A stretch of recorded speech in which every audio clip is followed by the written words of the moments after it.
Hi everyone, welcome back to this channel. In this video, I will show you how to catch the Asian Lady Beetle in Heartopia.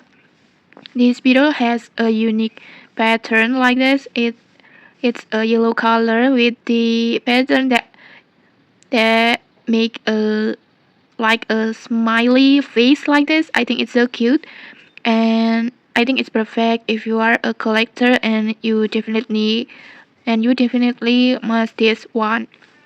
And where you can find it, this beetle you can find at the forest, more precisely at the deer tower, and then it spawns almost all time. But from the 6 a.m. until 12 p.m., it will not spawn. So make sure you avoid this time. And for the weather, it's only spawns at the rainy and rainbow.